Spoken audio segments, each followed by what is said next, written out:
Guys, how's it going? It's Al. Week 8 on DraftKings. We're going to talk about 5 of my favorite stacks on the week. Now, I want to tell you that all the stacks suck once again, but we're going to talk about the best ones because correlation is the easiest way to find your way to the top of lineups in tournaments. Or for your lineups to find their way to the top of the chart in tournament. However you want to phrase that sentence, easiest way to win. That's what we're going to try and take a look at. There's a lot of running backs that you can use for value this week to try and fit these stacks and double stacks in with, and there are plenty of bring back plays to go along with them. We're going to take a look over at Underdog Fantasy. We're going to build a pick'em card. We're going to go over to Fantasy Labs and build these stacks into some lineups and see what we can do with the lineup builder over there. And if you wanted to get access to my cheat sheet that comes out every single Friday, you got to become a channel member first. That is smizzle.tv/join. That will get you the $5 a month subscription page where you can become a channel member. Then you head over to our community Discord, 10,000 members strong, currently and growing every single day. Smizzle.tv/Discord. You link the two with the rules in the hashtag instructions folder once you get in there, and it will verify that you are a channel member here on YouTube. You'll see all the VIP rooms as well as the cheat sheet that comes out every single Friday. So thank you guys for being here. Drop a like on the video, subscribe to the channel, ring the notifications bell, and let's go. He's a legend. The Smizz Gang Listener League, 4,000 spots in this one, 1,242 already filled, $10 to enter, 40,000 in the prize pool, 3 max, no rake. They do not charge a service fee for this one, but for that reason, it is not in the DraftKings lobby. You got to go to smizzle.tv/links. That'll take you to the link tree right over here, and then over here, you can join the Listener League, the Discord, the Instagram. You can follow me on Twitch. You could get yourself a Smizz Gang H. All the links are right in here. Everything's here, and every single Monday on the Fantasy Football channel, I will shout out the top 10 finishers and give you all of my lineups and all of my results every single week on the recap video every single Monday. So make sure that you join the Smizz Gang Listener League today. Lamar Jackson is my top stack on the week. He has been doing phenomenal, at least last week and in week 4. 37 points, 32 points, 29 points. When his receivers decide that they want to catch the football, he does a little better. Shocking, I know.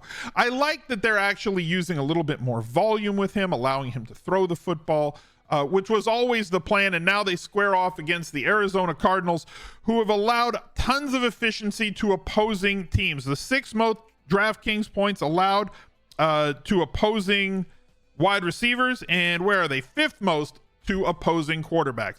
Really soft matchup here, albeit on the road, but weather is not going to be an issue in Arizona. You know where the ball's going to go. 1, it allows you access to a differentiator position, though Arizona has looked tighter against opposing tight ends. DVP, defense versus position, at the tight end spot is extremely noisy and not one that I pay all that much attention to outside of things like completion percentage, tight ends, touchdowns allowed, things like that are a little bit more sticky, but it's a tough position to just look at DVP, where they allow an awful lot of catches and yards to opposing wide receivers. Zay Flowers has looked spectacular, but his drop issues in a few games have kept him and his salary from really taking off. Only $5,600 for him. Yes, he has breakaway upside. They do use him downfield a little bit. He is getting more comfortable. I expect the second half of the season for Zay Flowers to be a lot bigger than the first half. I don't know if Odell Beckham Jr. still has burst. Looking at him, the eyeball test, he really isn't passing it right now. When he gets the ball in his hands, he's not able to lose a defender on the ground, a skill that he always had, but too many injuries to those knees. If you wanted to use him at 3,800, you can. Nelson Aguilar, Bateman has not had the year that anybody thought he was going to have. Basically phased out of this offense with 3 targets a game incoming. These are your top 2 options. Plenty of players on Arizona to bring this back with. If you are using Mark Andrews in the tight end, I'm probably not going to be using where is he? McBride. With Ertz out, he is going to be the fashionable, highest owned, most played tight end this week at 2,800. Not going to go 2 tight end just to get to Andrews. I'd probably look somewhere else, either at the running back position or wide receiver, to bring back my Lamar Jackson stacks. Joe Burrow and the Cincinnati Bengals, number 2. We know that there's ceiling here. We've seen it. And we also know that there is a distinct possibility that when Joe Burrow drops back to pass, it's going to go to one person more often than the rest. Now, we have also seen San Francisco coming off of a really bad day to cranky Mort Seinfeld, Kirk Cousins in prime time, the guy who's not supposed to be able to play past 5 p.m. And he did. He made him look really bad. San Francisco is going to have Sam Darnold starting at quarterback because apparently Brock Purdy banged his head on his own ceiling the last couple of weeks. And so now he's out with a concussion. So either system quarterback stuff is going to rear its ugly head consistently if Darnold has a big week this week, or he's going to have a bad week, proving that he is a bad QB, which means that Burrow and Cincinnati are going to have a lot more shorter fields to deal with. And pairing him with somebody like Jamar Chase with his floor-ceiling combination, always going to be something that is extremely popular. T. Higgins back, has not had a big game yet. His biggest game was back here in week 2 against Baltimore. And on the other side, we have some injuries that have opened up a little bit of volume. Ayuk not having a good game last week. He had a great first half. All of this was the first half. Then they completely ignored him. The absence of Deebo Samuel at 6,100 with his broken shoulder. Juwan Jennings, 3,800, allows you, predictably, a lot more routes run and snaps and targets last week. He gives you a value option to bring this back with, and there's not a lot of value on the slate. And at tight end, if you wanted to go premium tight end, you've got George Kittle. Let's head over to Underdog Fantasy. And if you do not have an account over at Underdog, please take advantage of their first-time deposit bonus to the site. Use code ALSMIZZLE, ALSMIZZLE. That will get you, I believe it's a $500 first-time deposit bonus. Check first before you deposit $500. It's usually $100, but I think they upped it to $5. Go get it. It's free money. You can use it on pick'ems like this one. I've got this one for $100. 4 correct pays $1,000. I got Joe Burrow over 245.5. We got Jamar Chase over 82. Lamar over 1.5 passing touchdowns, and Zay Flowers, give me over 54.5 for $100. Click submit. Boom. Yes, I'm all set. Plug that in there. There's my card. It's very easy to play and make the games a little bit more fun for yourself. Go over to Underdog Fantasy and check out all their great products, from Pick'em to Battle Royales to their Dog Bowl, and all their great best ball products that they have every single day of the week for NBA, MLB, hockey, and definitely NFL. Dak Prescott playing in a pace-up situation against the Rams, who really can't run the football right now. And it's not like the Cowboys have done a great job of running the football either, because they're kind of utilizing Tony Pollard. They're just, this is our offense and you have to fit into it. Last year, Tony Pollard looked so explosive because they were getting him the ball in space and running plays for him that would bounce outside the tackles. And this year, they're running him a lot of off guard. And that's not what he is most skilled at doing. And their offensive line not doing a great job of allowing them to get yards before first contact either. So Dak Prescott, a lot more is going to have to fall on his shoulders. 1 touchdown in each of the last 4 games. I think that this has to change. We had the squeaky wheel. We know that the Rams should theoretically be able to move the football through Puka Nacua and Cooper Kupp, which is going to lengthen this game and likely give both teams more snaps with how often they're going to have to throw the football. More passes equals more time on the clock. Clock stops every single time. So Dak having to throw the ball to CeeDee Lamb, like he has to do it. This is unacceptable, right? 7, 6, 5, 7. If the Cowboys want to win football games against the meat of the league, the middle 65 to 80% of teams, let alone the top teams, you have to utilize your best weapon on offense, and that is CeeDee Lamb, able to get separation, big downfield availability. They need to utilize him and deploy him the way that Steph Diggs gets utilized and deployed for Buffalo. Easy to stack him at 7,600. We also have a fantastic value with Michael Gallup. 10 targets, 5 targets, 6 targets, 7 targets, a lot of downfield usage and a lot of unrealized air yards for Michael Gallup, and only 3,400 just on targets alone. He can't hurt you that bad. If he has 5.4 fantasy points at 3.4, you're not winning a tournament probably with 5.4 points, but it's not completely taking away that possibility either. You just have to hit everywhere else, because at 3,400, yeah, do we want a 20-point game for 3,400? Of course. But a game like this where he gets 11 to 15.2 points, more than serviceable. Neither of those games did he catch a touchdown. Both of them he had over a 25-yard catch. Good value there. Cooks a little bit out of favor at this point. Did have 15 points last game because he scored the touchdown, but not a lot of targets for him. At tight end, Ferguson, you can take a flyer on him if you want, because this offense does utilize the tight end spots a lot. And if you wanted to open it up to having a running back in this stack with Dak, I understand with Tony Pollard as involved as he is in the passing game. This is not the puke stack. Okay, it's not the puke stack. Gardner Minshew, like, is actually not bad. He's got bad performances. He does have turnover possibilities. New Orleans is a solid defense, but the upside that he brings, and when you're building tournament lineups, the only thing you should be thinking about is the upside. If you're not willing to play a player or a combination of players in tournaments, especially large field tournaments that have a possibility to fail, you're never going to win.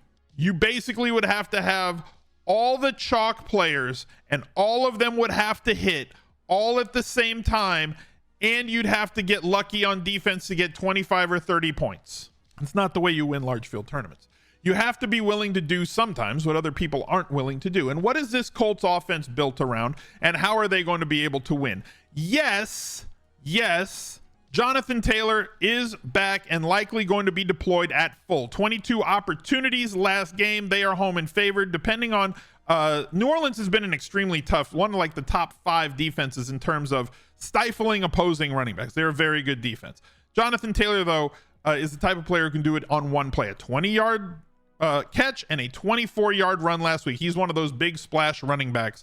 And has been. Him, Nick Chubb, Derrick Henry. Matchups sometimes doesn't matter because they can just grind away at 3 yards a carry and then break off a 70-yard touchdown. And New Orleans, as good as they are defensively, traveling to Indianapolis, I think that Taylor is going to take away ownership from a double stack revolving around these two cats right here with Michael Pittman at 6,500.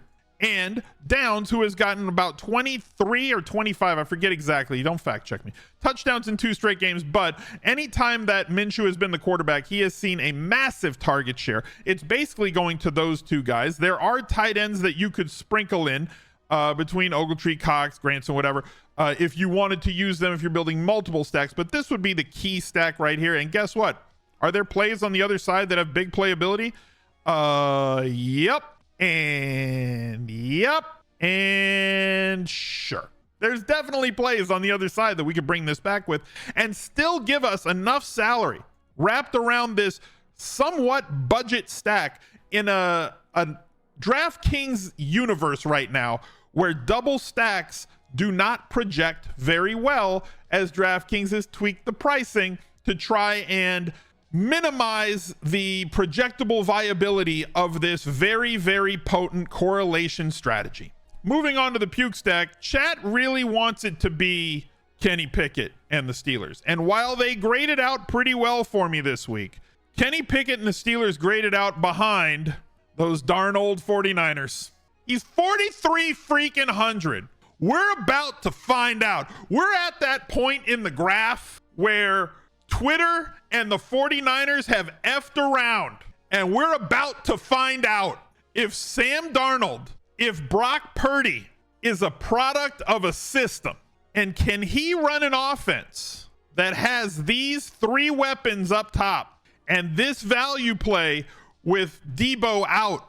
Because if he throws for 270 yards, if this game lives up to its billing, the 49ers total is 23.5, expected to be a somewhat close game. The total came down, or sorry, the spread came down from 5.5 at open when Purdy was not suspected to miss to 3 right now.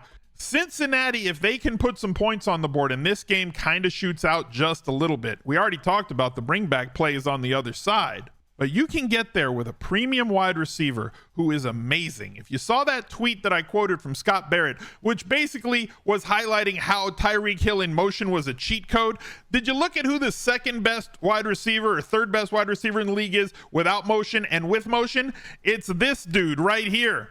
He's really, really good and priced at only $7,000.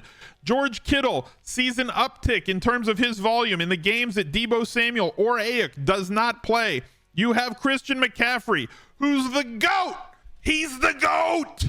Only 3 targets. I kind of feel like that jumps up this week. 1 with Debo out and 2 with Darnold under center. And then you have a value play with volume at 3,800. Pick your double stacks wisely. Let's head over to Fantasy Labs. And if you don't have an account over at Fantasy Labs, use my link. smizzle.tv/labs with an uppercase L. I took an Uber yesterday, and my Uber driver told me that just randomly, right? It was really weird that my Uber driver said that Fantasy Labs is probably going to have their Sims product by next week. Should be interesting.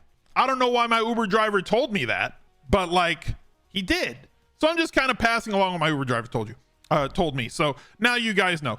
I don't know if it's going to be an additional cost as an add-on feature, if they're going to include it either for a limited time or whatever with their product. I have no idea.